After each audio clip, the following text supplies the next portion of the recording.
Is there a right way to answer a market sizing question? We open our group trainings with market sizing questions. They're fantastic preparations, awesome warm-ups, and great tells for us to get a sense of where a group is related to the case interview. One of the things that we're always looking for is whether people are following the right way to answer a market sizing question. And while there isn't one way, there's not one perfect structure for every market sizing question that you have to follow exactly, there are some very clear rules that will help you succeed with market sizing. I'm excited to walk through these 2 rules with you that will help break down market sizing from 2 different angles. The first one is time allocation. If you follow the rules of how you should spend your time in a market sizing question, you're going to be right on track with what somebody would expect, and therefore you're going to be in great stead. Many people spend too little time answering a market sizing question or too much time, and a good middle ground is about 8 total minutes.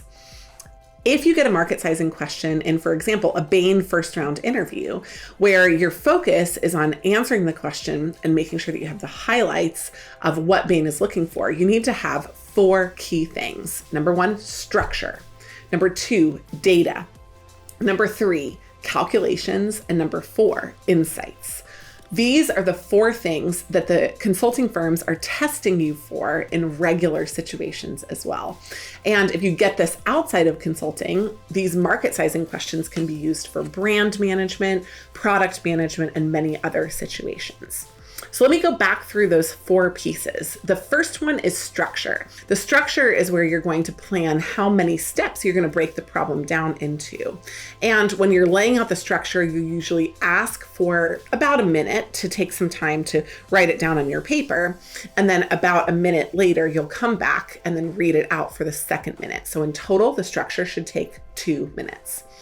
After you have the structure, you'll go back and you'll explain what numbers you assume would fit inside the structure. So if you have to start with the population of, say, Croatia, then you would start with an assumption for what the population of Croatia is. You'll walk down through each one of your assumptions.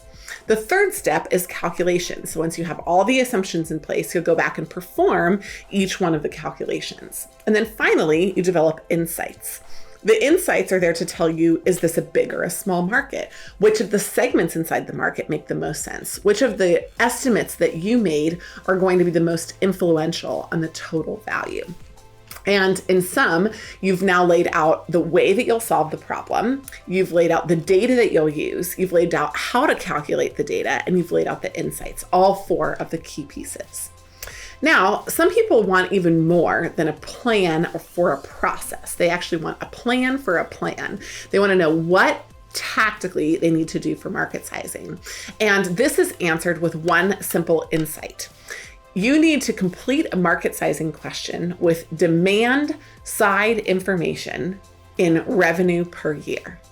When you know what the unit is that you have to calculate and for whom you're calculating it, just the people that are demanding something, then you're able to focus on not production and not units and not potential buyers, other steps along the way, but the final answer, which is revenue per year. Let me break that down for you as well.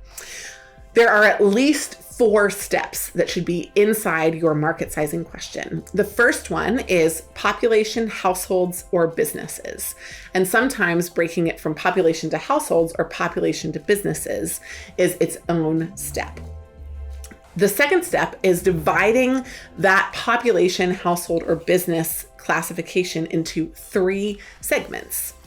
You can do this using 5 methods of segmentation, including age, income, and more. The third step is the percentage who own. So the percentage of each of the segments that own the item or buy the item. The next step is the number per year. And the final step is the revenue per unit, the price per unit. So in summary, we're looking at a couple of different things. The total buying units, the percentage of each one of those that are aligned on certain characteristics, the percentage of each one of the percentages that purchase the item, the number of units per year they purchase, or the number of units over a number of years if it's a fraction that's under 1, and then finally the price per unit. When you get all of those together and you multiply them, you get revenue per year, which is our total revenue.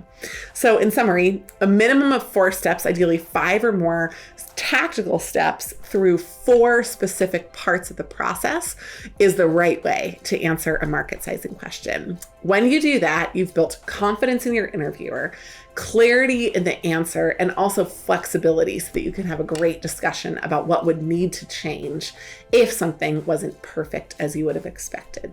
Thanks so much for listening to this question about market sizing cases. If you've got an upcoming case interview, we would love to help you prepare. We have the best digital platform in the world, as well as top-notch coaches that have been curated to be focused on you, not on their own success. So reach out. We'd love to talk to you. We'd love to help, and we'd love to share free and also scheduling insights with you if you want to go that route. Thanks so much for joining.